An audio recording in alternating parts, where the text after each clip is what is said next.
In this video, I'm going to show you how to use the Shape tool, which includes the Rectangle tool, the Ellipse tool, and the Polygon tool.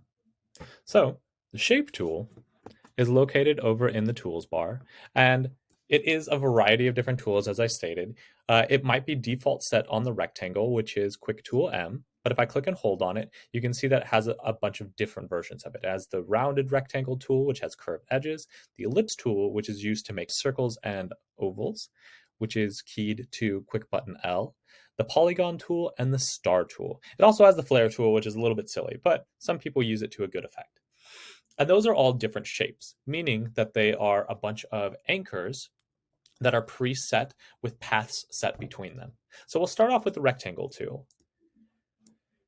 With the rectangle tool, you'll click and drag and it'll create a rectangle. And every time you click and drag, it'll create a different rectangle. Those will be set to your stroke and your fill up in the top, and you can edit those things after they have been created or beforehand. Once we have our rectangle tool, it actually allows us to play around and change it once it's there. Usually you would use the direct select tool or the selection tool to move them around and alter them, but the shape tool already comes preset. Once you have a shape selected, you can click in the center to move it around. You can click the anchors around the edges to resize them, and you can click these inner corner anchors to set like the curve. So automatically, any rectangle tool can become a rounded rectangle. As well as if we made it like perfectly square, we can turn it into a circle. So there's lots of possibilities and options, and I can even try to drag those in or out to alter them some more. So that is the rectangle version of this tool. As I stated before, we can do the rounded rectangle tool, which already sets rounded ones. We can also do the ellipse tool, which sets various circles and ovals. If you ever hold down Shift, it'll make it completely square. So if I want to get a perfect circle or a perfect square, if I hold down Shift, it'll make it completely square and even.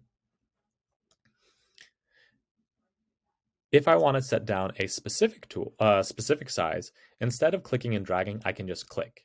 And then another pop-up window will come up and it'll ask me, how big do I want to make it? I can have these locked so it'll make it completely, square or rectangle depending on it. Or I can have them unlocked so I can type in specifically what I want. And for this one, let's say I'm going to make a 2-inch by 3.5 inch. I'll press OK.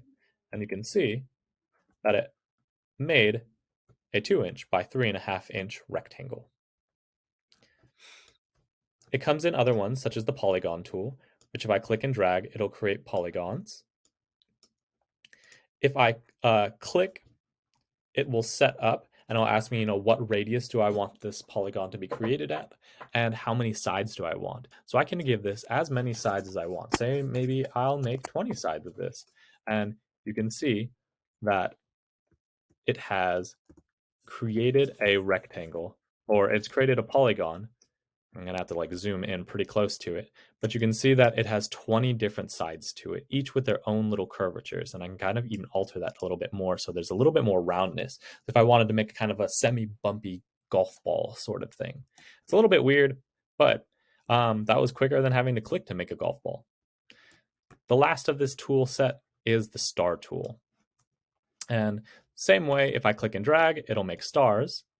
And if I click in one section, it'll ask me how many points do I want it and what do I want those radiuses to be at, like how far do I want them to be.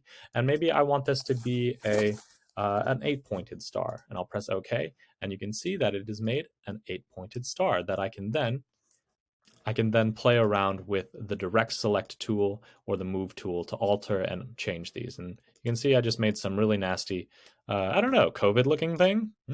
Some fun stuff.